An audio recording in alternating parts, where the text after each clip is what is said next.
começou de trás. Qual é o último checkpoint? Esse cara aqui, né?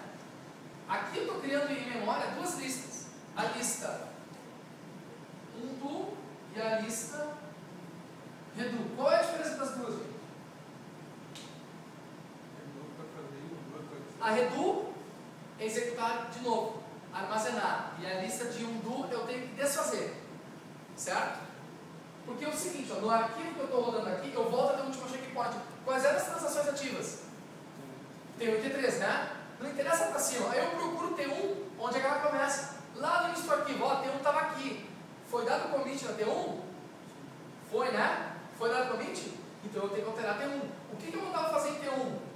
Em T1 eu mandava alterar para Paula S. Então ele vai lá no arquivo de dados e bota Paula da S. Agora eu alterei, tá vendo? E eu vou armazenar na lista de redo que a transação 3 ela tem que ser referida. E eu executei ela, tá entendendo? A transação 1. A transação 3, vamos lá, ela teve commit? Não, ela vai para a lista de undo. Transação 3. Ela não tem que ser executada. Está entendendo? Então, nesse caso, no banco convencional, nós desfazemos o que a gente fez. Só que como a gente não armazenou nada, não precisa desfazer nada. Eu só quero que apareçam essas duas listas, aí tanto faz. Quero botar um botão aqui e mostrar a lista redo e undo, tudo bem. Ou quero botar aqui, essa é a lista undo. A undo vai ter a transação 3 e a redo vai ter a transação 1.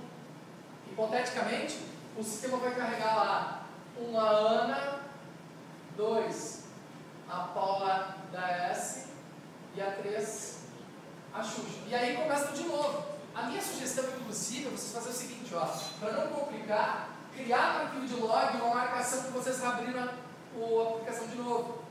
Porque o arquivo de log, tecnicamente, nunca é removido. Ele só vai aumentar. Lembra disso que eu dei explicação em aula? Ele normalmente ele é maior do que o tamanho da base de dados real nossa. Lembra? Então eu poderia ter aqui uma marcação, sei lá, abrir. O abrir significa que eu quero abrir a aplicação de novo. Se eu quiser ler, é daqui para baixo. Não me interessa mais aqui para cima porque eu já resolvi. Entendeu? Porque se eu quero clicar agora de novo lá na Ana agora para editar, é uma nova transação. Eu posso começar a transação 1 de novo, transação 2 de novo, porque me interessa o quê? Me interessa eu abrir para baixo o arquivo de log agora. Se eu fechar a aplicação e abrir de novo, ele tem que executar da última vez que eu abri o arquivo para baixo, não tem para cima. Para cima foi só o nível de armazenamento.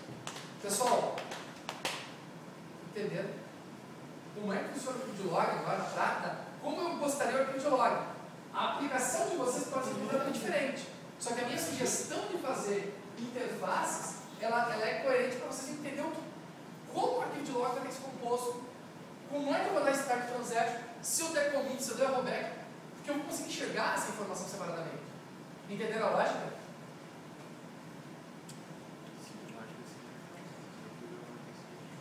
O funcionamento do arquivo está claro. Fechou? Sim?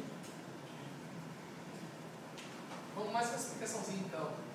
Aí não teve ninguém que me perguntou, mas eu já previ o futuro. Vou ficar lá Mandiná. Vou ficar lá Nostradamus. Bloqueio de registro.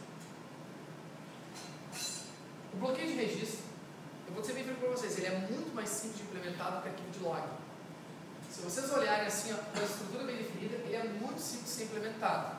Porque o bloqueio de registro ele só acontece em memória. Isso não vai ser arquivado, não vai para arquivo de log, não vai para nada disso. O bloqueio de registro é somente no que está, vamos lá, em memória da aplicação de vocês. Nós temos dois tipos de bloqueio. O bloqueio compartilhado e o bloqueio de exclusivo. O bloqueio compartilhado a gente quer ver uma informação, certo? Então vamos pensar o seguinte, ó. Se eu clicar aqui em cima da Ana, um exemplo, eu dei start transaction, tá? Mas eu acabei de dar um bloqueio nela. Tecnicamente ninguém mais poderia clicar na Ana, é isso que eu estou querendo dizer. Porque eu tenho que fazer eu acabei de fazer um bloqueio compartilhado, né? Eu não sei ainda se tu vai inserir ou não, mas ela é um bloqueio compartilhado. Se outra pessoa tentar clicar na Ana, tem aquela janela, eu não posso abrir a tela aqui e voltar a clicar na tela anterior. Que é isso que eu quero, né? Várias janelas. Se eu voltar a clicar na Ana, ele tem que dizer o seguinte: olha, a Ana está bloqueada.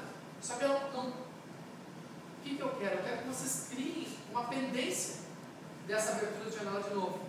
Então, qual é a lógica do bloqueio? Cliquei uma vez na Ana, sei lá, mandei alterar os dados da Ana, porque a transação aí, ao alterar, seria visualizar.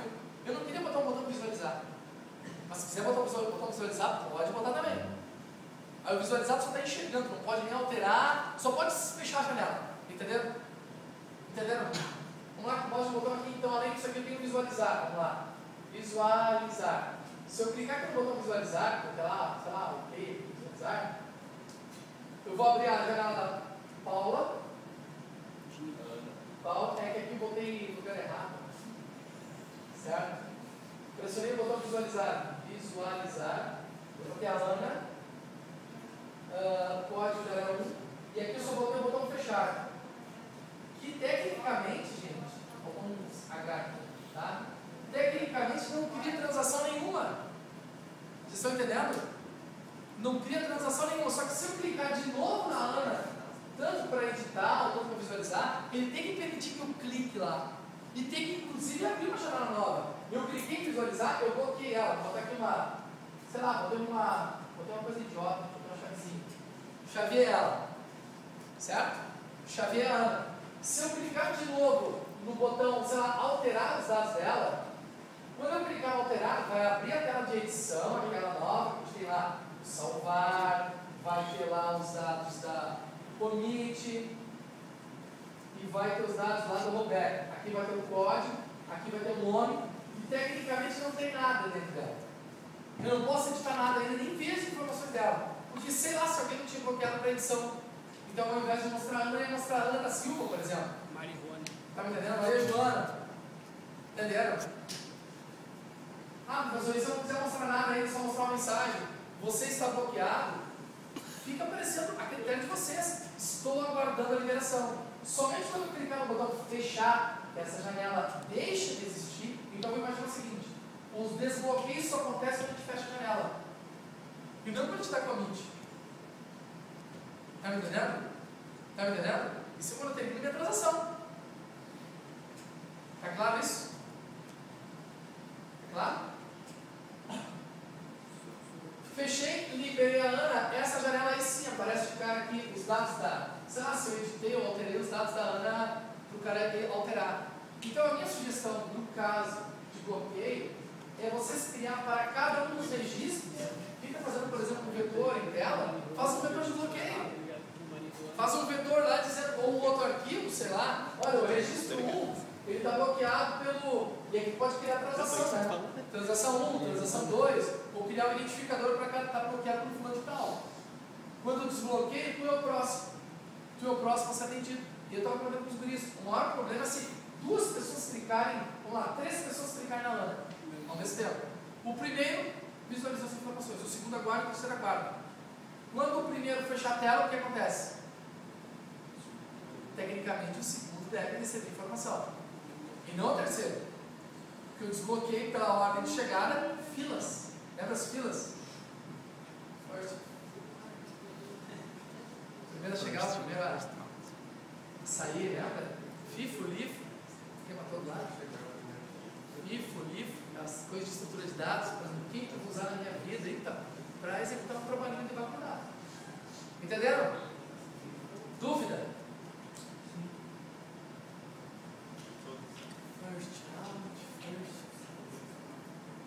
Tudo bem? A lógica é interessante. Bonito, né? Bom trabalho. É isso que eu tenho só uma palavra para dizer.